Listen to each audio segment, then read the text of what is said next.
తెలుగు వారి #1 choice Telugu matrimony. Layer skin hair and laser clinic లో latest టెక్నాలజీతో laser hair removal, anti ageing and hair fall issues కి advance treatments అన్ని ఇక cost గురించి వరి అవ్వాల్సిన అవసరం లేకుండా అందిస్తున్నారు. ఇంకా మీ కాన్ఫిడెన్స్ ని తిరిగి తెచ్చుకోండి. Get your free consultation now. జగన్తో బంధం. వాసుదేవరెడ్డి ఆస్తుల జప్తు చేసిన ఈడీ. వివరాల్లోకి వెళ్ళినట్లయితే వాసుదేవరెడ్డి ఎక్కడో పాపం తాపీగా ఉద్యోగం చేసుకుంటా ఉన్నాడు, రైల్వే డిపార్ట్మెంట్ అనుకుంటా. ఆయన తీసుకొచ్చేసి ఈ APSBCL బెవరేజెస్ కార్పొరేషన్ లిమిటెడ్కి సంబంధించి ఎండీగా డిప్యుటేషన్ మీద తీసుకొచ్చాడు. సో ఇక్కడ ఇరువురిది ఆయన తీసుకొచ్చినందుకు ఈయన కూడా దాన్ని మరి ఎలా వాడుకుందాం అనుకున్నారేమో తెలియదు, కానీ మొత్తం మీద ఆ బెవరేజెస్ కార్పొరేషన్ ఎండీగా ఉండి ఈయన లంచాల రూపంలో ఏ రకంగా సంపాదించాడు అంటే, ఈడీ ఆస్తులను జప్తు చేసిందంటే దీన్ని బట్టి అర్థం చేసుకోండి. సో ఇంతకీ ఏం జరిగింది అనేది మీకు క్లియర్గా తెలియజేస్తాను. సో దానికంటే ముందుగా జగన్మోహన్ రెడ్డితో బంధం పెట్టుకుంటే ఎవరి పరిస్థితి అయినా ఏం జరగబోతుంది అనే దానికి నిదర్శనంగా వాసుదేవరెడ్డి ఉందా లేదా అనే మీ అభిప్రాయాన్ని కామెంట్లో తప్పకుండా తెలియచండి. ఇక విషయానికి వచ్చేసరికి ఈ వాసుదేవరెడ్డి A2 మద్యం కుంభకోణానికి సంబంధించిన దాంట్లో సో ఆయన తాజాగా పోలీసు విచారణకు కూడా హాజరయ్యారు కదా. సో అసలు ఏం జరిగిందంటే, వేల కోట్ల మద్య కుంభకోణం కుట్రకు రూపకల్పన, దాని అమలులో ముఠా తరపున కీలక పాత్ర పోషించినటువంటి వాసుదేవరెడ్డి ఆయన భార్య బంధువుల పేరిట 95,80,00,000 రూపాయలు కూడబెట్టినట్లుగా ఈడీ ప్రైమరీ రిపోర్ట్ అది అంటే ప్రాథమికంగా నీకు తెలిసింది. ఇదంతా కూడా 2021 నుంచి 25 మధ్య ఈ ఆస్తులు కొన్నట్లు గుర్తుంది. ఆయన సర్వీసు ఒక 30 సంవత్సరాలు ఉందనుకోండి ఇప్పటి వరకు. ఆ ఎక్స్పీరియన్స్లో ఎప్పుడు సంపాదించినంత ఆస్తి ఈ 4 ఏళ్లలో 2021 నుంచి 25 మధ్యలో సంపాదించి ఉంటాడు అని చెప్పేసి అయితే అనుకోవచ్చు అంటారా? సో 95 కోట్లు, ఎంత IAS అధికారి అయితే మాత్రం ఎన్ని వందల కోట్లు వస్తాయి, ఎంత జీతాలు వస్తాయి?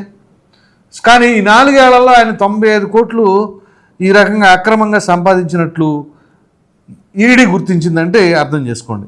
తన బావమరిది మారెళ్ల విజయ నరసింహారెడ్డి పేరిట ఉన్న సంస్థలలోకి లంచాల సొమ్మును మళ్లించుకొని ఆ సంస్థల ద్వారా ఆస్తులు కొనుగోలు చేయించి వాటిని తన భార్య పేరిట రిజిస్ట్రేషన్ చేయించుకున్నాడు వాసుదేవరెడ్డి.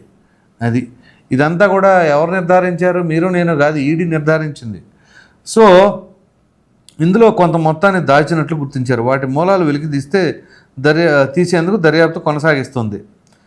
మద్యం కుంభకోణం కేసులో నిందితులకు సంబంధించిన 461,33,00,000 రూపాయల విలువైన ఆస్తులను ఇటీవల తాజాగా జప్తు చేస్తుంది ఈడీ అని చెప్పేసి మనం 2 రోజుల క్రితం వీడియో చేసుకున్నాం. దీని ముందు వీడియోలో కూడా అసలు మొత్తం ఈడీ ఎంత మనీ రూటింగ్ జరిగింది అని చెప్పేసి క్లియర్ కట్గా ప్రతి ఒక్కటి తెలియజేస్తా. సో ఇక్కడ ఈ వాసుదేవరెడ్డి ఈ 95,80,00,000 రూపాయల విలువైన స్థిరాస్తులు వాసుదేవరెడ్డికి సంబంధించిన వాళ్ళకి ఇచ్చారంట.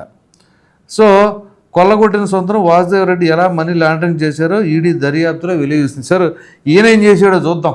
ఇప్పుడు మామూలుగా మద్యం కుంభకోణంలో ఈ APSBCL నుంచి డిస్టిలరీస్ వాళ్ళు రిటర్న్ గిఫ్ట్లు ఎంత ఇచ్చారు అనేది ఇందాక చూసాం కదా. ఇప్పుడు ఈయన ఏం చేశాడో, మద్యం సరఫరా ఆర్డర్లు కావాలంటే వైసీపీ మద్యం ముఠాకు లంచాలు చెల్లించాల్సిందేనంటూ డిస్టిలరీలు సరఫరా కంపెనీలకు తొలుత బేరసారాలు నిర్వహించింది వాసుదేవరెడ్డి.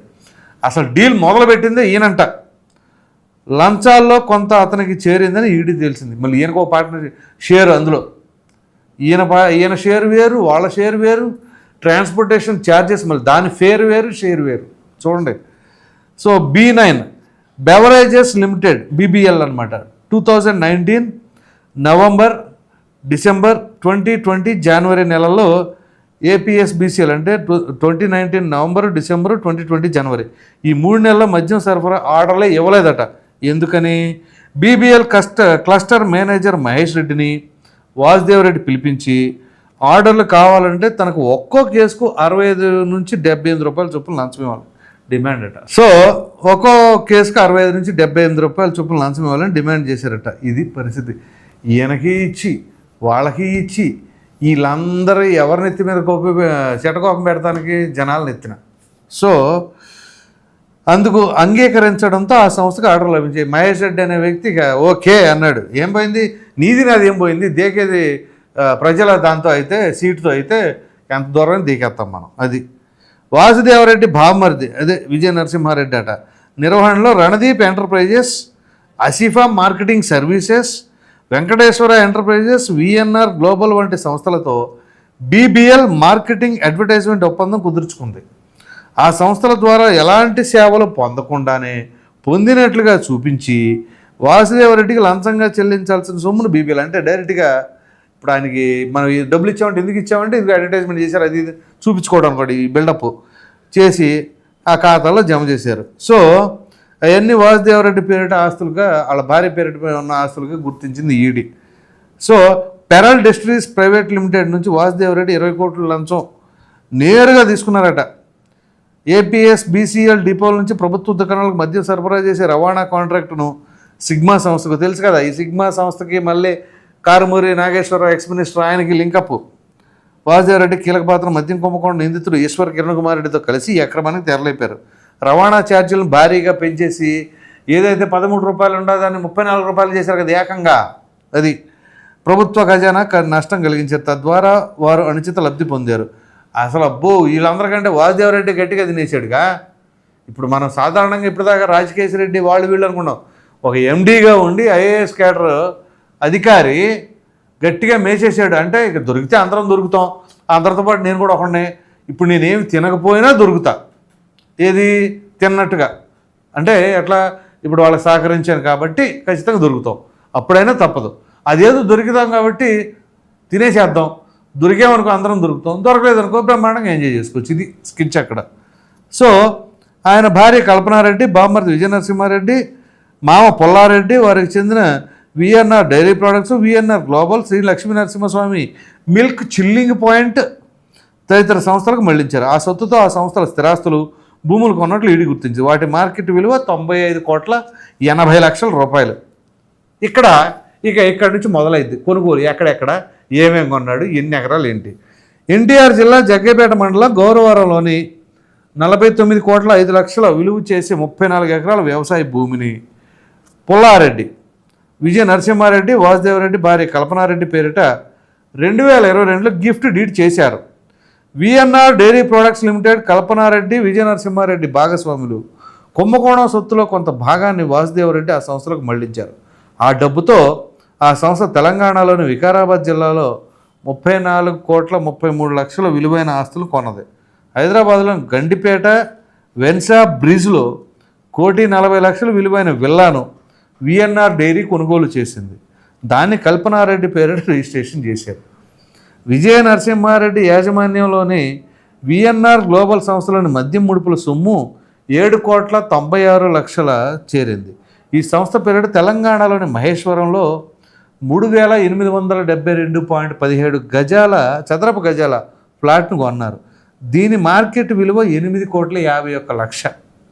వీటితో పాటు పుల్లారెడ్డి, విజయ నరసింహారెడ్డి పేరిట ఉన్న పలు ఆస్తులను ఈడీ జప్తు చేశారు.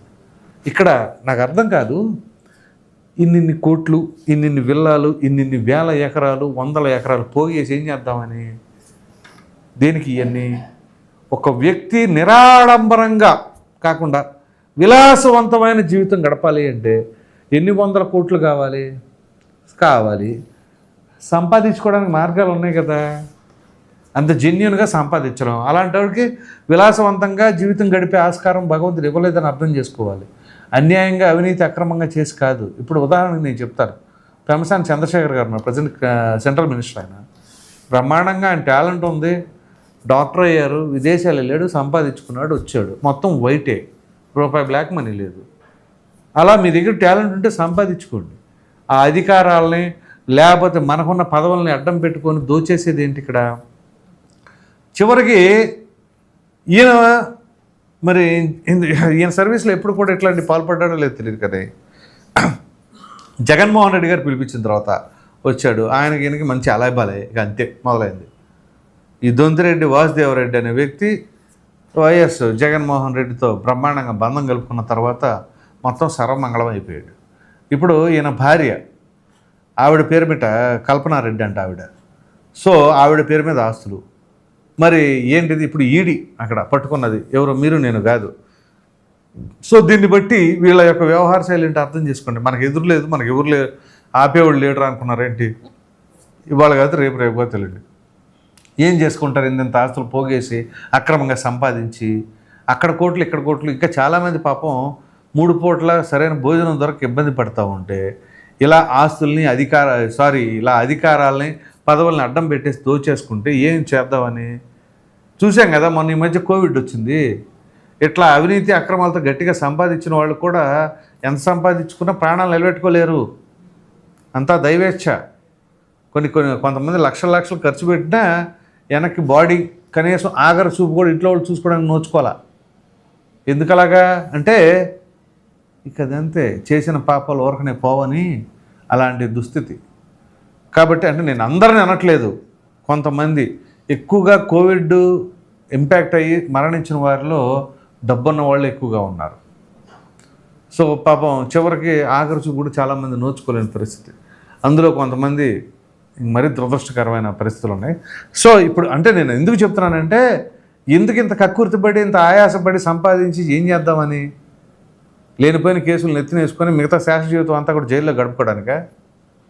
సో మరి వాసుదేవరెడ్డి మరి ఈ రకంగా సంపాదించిన దానిపైన జగన్మోహన్ రెడ్డితో బంధం పెట్టుకుంటే ఇంతేనా అనుకున్న మీ అభిప్రాయమైన కామెంట్లో ఖచ్చితంగా తెలియజేయండి. Thank you.